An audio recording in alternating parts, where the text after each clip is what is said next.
Hi everyone, welcome back to my YouTube channel my pregnancy tips में शिवानी। आज इस video के माध्यम से हम जानेंगे प्रेगनेंसी का चौथा महीना। इस दौरान हमको किन बातों का ध्यान रखना चाहिए, क्या क्या सावधानियां बरतनी चाहिए। प्रेगनेंसी के चौथे महीने में हमारी बॉडी में क्या चेंजेस होंगे, बेबी में क्या चेंजेस होंगे। तो आज का जो टॉपिक है, आज का जो वीडियो है, ये बहुत ज्यादा हेल्पफुल होने वाला है। तो मेरे साथ वीडियो के लास्ट तक बने रहिएगा। अगर मेरा वीडियो अच्छा लगे, पसंद आए, तो प्लीज मेरा channel like, share and subscribe कीजिएगा। अब बात करते हैं कि बेबी में क्या क्या चेंजेस होंगे। बेबी के जो ऑर्गन है वो ऑलरेडी बन चुके हैं, ठीक है, और इस महीने से बेबी की ग्रोथ और ज्यादा फास्ट हो जाएगी, ठीक है। अब बात करते हैं बेबी की हाइट की, बेबी की साइज। बेबी की जो लेंथ होगी वो चौथे महीने के स्टार्टिंग में तो 8 से 9 सेंटीमीटर होती है ना।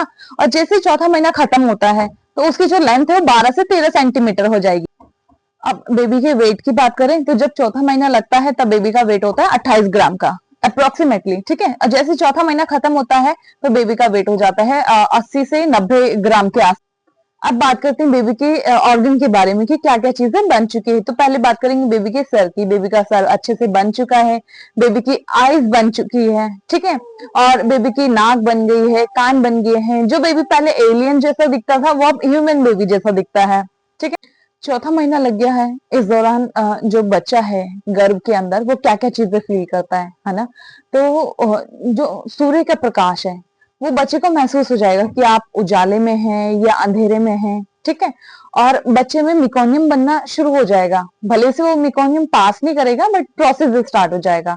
इसके अलावा बाहरी आवाज सुन सकता है। तभी कहते हैं ना कि प्रेगनेंसी के दौरान अच्छी अच्छी चीजें सुननी चाहिए। वातावरण भी, माहौल भी काफी अच्छा होना चाहिए, उसका इम्पैक्ट बच्चे पे पड़ता है ना। तो अगर आप म्यूजिक सुनते हैं तो म्यूजिक बच्चा सुन सकता है, ठीक है। इसके अलावा बच्चे की जो आइज बन चुकी है वो भी काम करना शुरू कर देती है। भले से वो आंख खोलता नहीं है बट हाँ, काम करना शुरू कर देती है। इस दौरान क्या होगा, अगर आप जो प्रेग्नेंट लेडी है वो खुश होगी तो बच्चा भी खुश होगा, है ना। तो अगर माँ सैड है तो बच्चा भी उदासी होगा। तभी कहा जाता है जो गर्भवती होती है उसको धार्मिक चीजें पढ़नी चाहिए, है ना, मंत्रों का जाप करना चाहिए। तो माँ अगर धार्मिक चीजें पढ़ती है, म्यूजिक सुनती है, खुश रहती है, तो बच्चा भी अंदर खुश रहता है। और चौथे महीने के एंड से जो लास्ट वीक होगा उससे आपको बच्चे की हलचल महसूस होने लगेगी। ज्यादा नहीं होगी, बस एक दो बार हल्का सा बटरफ्लाई जैसा फील होगा। स्किन की बात करें तो बेबी की स्किन बन चुकी है बट अभी ट्रांसपेरेंट रहेगी, ठीक है। हल्के हल्के बाल आने शुरू हो जाएंगे। तो ये कुछ चेंजेस थे जो प्रेगनेंसी के दौरान आपके बेबी में होते हैं, है ना। तो चौथे महीने में ये सब चेंजेस बच्चे में देखे जा सकते हैं। अब बात करते हैं कि आप में क्या क्या चेंजेस होंगे। तो ये प्रेगनेंसी है, इसको आपको एंजॉय करना चाहिए, ये कोई डिजीज नहीं है, ठीक है। चौथे महीने में क्या होता है कि चौथे महीने से आपका पेट दिखना, जो बेबी बम है वो दिखना शुरू हो जाता है, ठीक है। कुछ कुछ लेडी का दूसरे महीने से दिख जाता है। जैसे मैं अपनी बात करूं तो मेरा दूसरे महीने से पता चल जाता था कि हाँ प्रेग्नेंट है ना। तो किसी किसी का 4 महीने से होता है, किसी का 3 महीने से होता है, किसी किसी का तो 5वां 6वां महीना भी चल रहा होता है, पता भी नहीं चलता कि वो प्रेग्नेंट है। तो सबकी बॉडी अलग अलग होती है।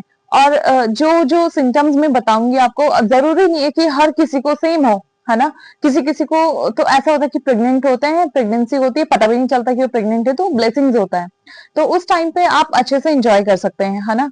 तो किसी किसी को नींद ज्यादा आती है। जैसे मैं अपनी बात करूं तो मेरे को नींद ज्यादा आती थी, खाने खाने का बिल्कुल मन नहीं होता था। तो सबकी बॉडी अलग अलग होती है, वो अलग अलग वर्क करती है ना। तो आपका पेट दिखना शुरू हो जाएगा। और चौथे महीने के एंड से जो लास्ट वीक होगा उसमें आपको बच्चे की हलचल महसूस हो जाएगी। मेरे को चौथे महीने के जो लास्ट वीक था उससे बच्चे की हलचल महसूस होगी थी। और महसूस कैसे होती है, बटरफ्लाई के जैसी। और चौथे महीने में आपको क्या करना है, चौथे महीने का जो पूरी प्रेगनेंसी है, फर्स्ट ट्राइमेस्टर और जो लास्ट का जो थर्ड ट्राइमेस्टर होता है, ये बहुत ही क्रूशियल पीरियड होता है ना। इस टाइम आपको अपना खास ध्यान रखने की जरूरत होती है। तो मैं तो कहूंगी कि पूरी प्रेगनेंसी में आपको भारी सामान नहीं उठाना है ना।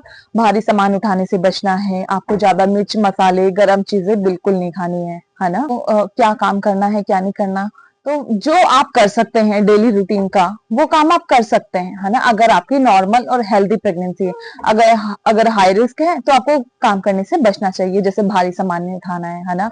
सीढ़ियां नहीं ज्यादा चढ़नी चाहिए, चढ़ सकते हैं बट ज्यादा नहीं। शुरू के और लास्ट का जो टाइम होता है उस टाइम पे नहीं चलना चाहिए सीढ़ी। इसके अलावा आप हल्का हल्का वॉक कर सकते हैं, खाना बना सकते हैं, कपड़े धो सकते हैं, सब चीजें कर सकते हैं, बट ज्यादा नहीं करना है। ऐसे भी नहीं कि आप काम कर रहे हैं, आप ना तो खाने पे ध्यान दे रहे हैं ना रेस्ट कर रहे हैं, ऐसे भी नहीं करना है। और ऐसे भी नहीं करना है कि आपने प्रेगनेंसी है और प्रेगनेंसी सोच के आप बेड पे लेटे पड़े हैं, ऐसे भी नहीं करना है। ठीक है, आपको एक्टिव रहना है। जितना आप एक्टिव रहेंगे बच्चा उतना ही हेल्दी और एक्टिव रहेगा। अभी मैंने सोचा था, मैंने कहा अयांश सो रखा है तो मैं फटाफट से ना वीडियो बना लेती हूँ। जैसे मैं वीडियो बनाने लगी तो ये उठ गया। अब ये मुझे वीडियो नहीं बनाने दे रहा है, ये देखो गोद में ले रखा मैंने, ऐसे में वीडियो बना रही हूँ। महिला को क्या होता है कि चौथे महीने से पैरों में स्वेलिंग आना शुरू हो जाती है ना। मैं अपनी बात करूं तो मेरे को ना तो फर्स्ट ट्राइमेस्टर में स्वेलिंग आई थी, ना ही सेकंड में, मेरे को थर्ड ट्राइमेस्टर में आई थी, 8वें महीने के आसपास। 8वें से 9वें महीने तक मुझे डिलीवरी तक मेरे पैरों में स्वेलिंग थी जब मैं चलती थी। तो आपको क्या करना है, जब आप सोते हैं बिस्तर पे लेटते हैं तो लेटते टाइम आपको अपने पैरों के बीच में तकिया का प्रयोग करना है। आप लेटे, एक तकिया आपको पेट के नीचे लगा लेना है सपोर्ट के लिए, एक तकिया आपको पैरों के बीच में लगा लेना है। ठीक है, इसके अलावा आप जब भी बैठे या खड़े हों तो आपको एकदम से झटके से ना तो खड़े होना है ना ही झटके से बैठना है। ठीक है, आप जब भी बैठे आप हार्ड सरफेस पे ना बैठे। जब आप बैठे तो नीचे कुशन का प्रयोग कर ले या कुछ भी गुदगुदार चीजें जैसे टॉवल वगैरह कुछ भी रख लेना है। आपको हार्ड सरफेस पे नहीं बैठना है। और फर्स्ट ट्राइमेस्टर में खासकर से पहला जो तिमाही होता है, पहला दूसरा तीसरा महीना, उस टाइम पे बेबी की ग्रोथ बहुत फास्ट होती है ना। तो उस टाइम पे आपको फर्श पे नहीं बैठना है आलती पालती मार के। ठीक है, पटरी वगैरह होता है उन पे नहीं बैठना है, हार्ड सरफेस पे नहीं बैठना है। ठीक है, और जैसे घर में कोई आया, गेस्ट वगैरह आया तो उन्होंने डोरबेल बजाया, आपको एकदम से झटके से उठ के नहीं जाना है। तो इससे क्या होता है कि प्रेगनेंसी पर थोड़ा सा असर। अगर रात को सोते टाइम आपके पैरों में क्रैम्प्स होते हैं, क्रैम्प्स उठते हैं, ऐंठन होती है, तो आपको क्या करना है, सोने से पहले अपने पैरों को हल्के गुनगुने पानी में नमक डाल लेना है। ठीक है, उसमें आपको पैरों को डुबा देना है। ठीक है, और इसके साथ साथ आप ऑयल मसाज कर सकते हैं। ऑयल मसाज जब आप करेंगे तो नीचे ऊपर से नीचे की तरफ नहीं करना है, नीचे से ऊपर की तरफ करना है। अगर आप मसाज नहीं कर सकती है तो अपने पार्टनर से आप हेल्प ले सकते हैं या घर में कोई भी हो मेंबर, उनसे आप मसाज करवा सकती हैं। ठीक है, रात को सोने से पहले ड्राई फ्रूट्स भिगा लेना है ना। काजू, बादाम, मुनक्का, जितने भी ड्राई फ्रूट्स हैं वो सारे आपको पानी में भिगा लेने हैं। सुबह जब आप सो के उठें तो उठने से पहले आपको क्या करना है, झटके से नहीं उठना है एकदम, और आगे की तरफ मतलब सीधे होके नहीं उठना है।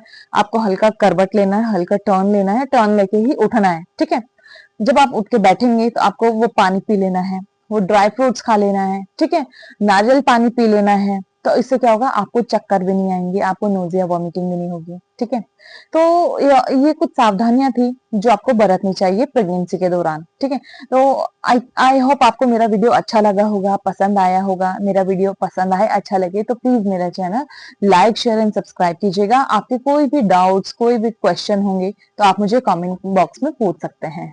Thanks for watching.